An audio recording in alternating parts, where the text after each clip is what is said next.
제4장.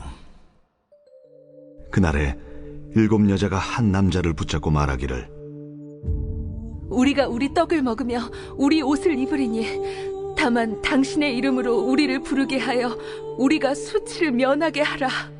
그날에 여호와의 싹이 아름답고 영화로울 것이요 그 땅의 소사는 이스라엘의 피난한 자를 위하여 영화롭고 아름다울 것이며, 시온에 남아있는 자, 예루살렘에 머물러 있는 자, 곧 예루살렘 안에 생존한 자 중 기록된 모든 사람은 거룩하다 칭함을 얻으리니, 이는 주께서 심판하는 영과 소멸하는 영으로 시온의 딸들의 더러움을 씻기시며 예루살렘의 피를 그 중에서 청결하게 하실 때가 됨이라.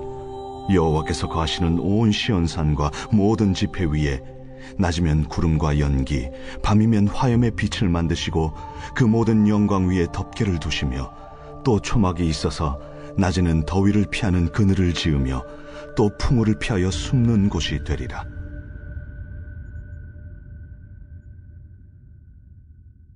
오늘은 이사야 4장의 말씀을 가지고 함께 은혜를 나누겠습니다. 본문은 1절과 2절을 통해서 그날이라는 말씀으로 시작을 합니다. 그날이라는 것은 주님의 날을 의미합니다. 주님이 권능으로 이 땅에 우리 가운데 오시는 날을 말씀하고 있는 것입니다. 예수님이 이 땅에 오셔서 우리를 위해서 십자가를 지시고 또 하나님 우편에 계시다가 다시 오실 우리 주님의 날을 말씀하는 것입니다. 예수님께서 2000년 전 이 땅에 오신 그 날의 목적은 우리에게 구원과 또 은혜를 베푸시고 우리를 살리시기 위함이었습니다. 그리고 마지막 때에 다시 오실 그 날은 심판과 또 종말의 때를 위함입니다. 그러므로 오늘 본문의 전체적인 주제는 그날을 준비하라는 것입니다.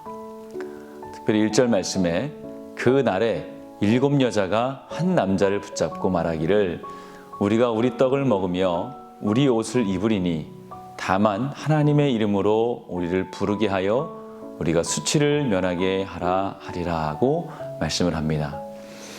장차 바벨론에 의해서 유다 왕국이 멸망하게 될 때 일어날 일을 경고하고 있습니다.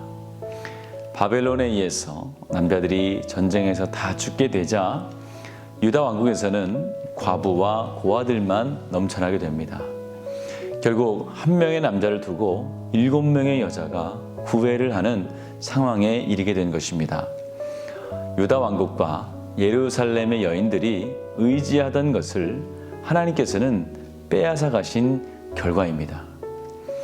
여러분, 하나님은 공의로우신 분입니다. 당신의 백성들을 사랑하고 아끼시는 분이십니다.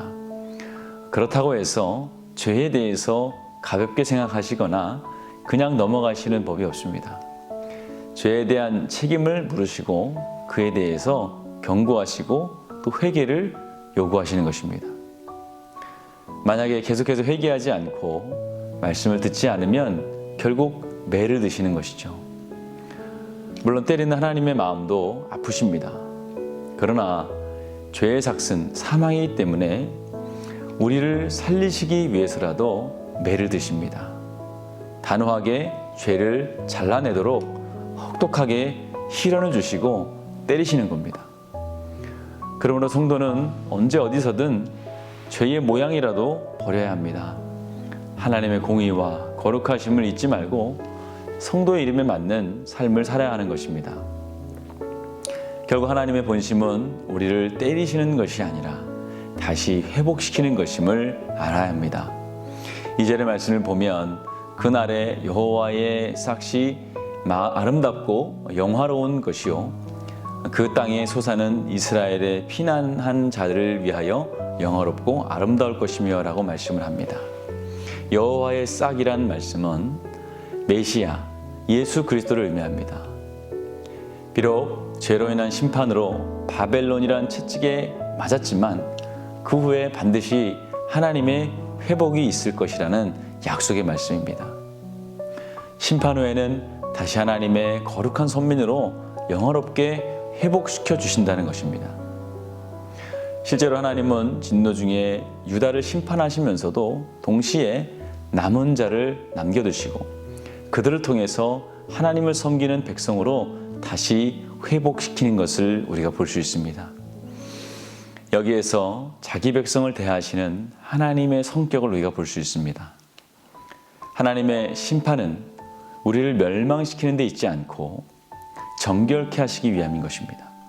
심판하시는 하나님께서 겉으로 보기에는 냉정해 보이고 무정해 보일 수 있지만 하나님의 본심은 우리를 치료하시는 데 있다는 것입니다.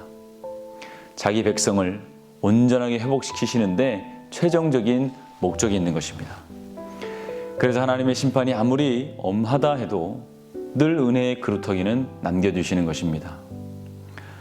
썩은 나무 가지를 자를 때는 나무가 죽을 것 같지만 때가 되면 잘려진 나무에서도 다시 새로운 새싹이 자라나고 더 풍성해지는 것 같이 이런 하나님의 계획과 또 하나님의 섭리를 우리가 잊어서는 안 됩니다. 혹시 지금 여러분들이 하나님의 징계로 인해서 절망적인 상황에 있다면 그렇다 해도 이 말씀을 기억하시면서 소망을 잃지 말고 오히려 징계를 발판 삼아서 더욱 새롭고 또 온전한 성숙한 성도가 되시기를 주님의 이름으로 축원을 드리겠습니다. 오늘은 월요일입니다. 우리 월요일의 기도 제목은 나라 민족을 위한 공동의 기도 제목입니다. 먼저 이 땅의 영적인 회복과 자유민주주의를 위해서 그리고 분열과 갈등이 사라지고 경제가 회복될 수 있도록 함께 기도해 주시기 바랍니다. 그리고 밑에 자막을 보시면서 우리 수험생들을 위해서 함께 이름을 불러가시면서 기도해 주시기 바라겠습니다. 기도하겠습니다. 좋으신 아버지 하나님, 은혜와 사랑을 감사합니다. 오늘도 우리와 함께하여 주시고 우리 인도하시는 하나님, 우리가 주님 안에 있기를 원하시며 주의 은혜 가운데 살아가기를 원하시므로 때로 우리에게 어려움도 허락하시고 우리에게 또 징계도 허락하심을 압니다. 하나님, 우리가 주님께 때로는 징계를 받을지라도 낙심하지 않게 하시고 오히려 소망 중에 기뻐하며 온전케 하실 주님을 기대하게 하여 주시옵소서. 하나님, 다음 세대를 위해서 기도합니다. 우리 다음 세대들 예배 자리 떠나지 않게 하여 주시고 다음 세대를 위한 모든 교회 공사와 준비들이 차질 없이 안전하게 풍족함 가운데 이루어질 수 있도록 도와주시옵소서. 특별히 이 나라의 민족 주님께서 기억하여 주시사 영적으로 회복시켜 주시며 자유민주주의가 굳건하게 지켜지게 하여 주시옵소서. 어려운 시기에 이 나라의 경제를 회복시켜 주시며 어려움 당하지 않도록 주여 눈동자처럼 지켜보호하여 주시옵소서. 담임 목사님 사역 가운데 성령 충만 주시고 하시는 모든 사역 가운데 성령의 놀라운 역사들이 일어나게 하여 주시옵소서. 우리 연로하신 장로님들, 권사님들 기억하여 주시고 성령이 늘 함께하여 주셔서 강건케 하시며 외롭지 않도록 주여 도와주시옵소서. 아프신 성도님들이 있습니다. 하나님 기억하여 주시며 아픈 곳에 손을 얹어 주시어서 피부된 보혈은 손으로 깨끗이 나음을 얻도록 도와주시옵소서. 예수님의 이름으로 기도하였습니다. 아멘.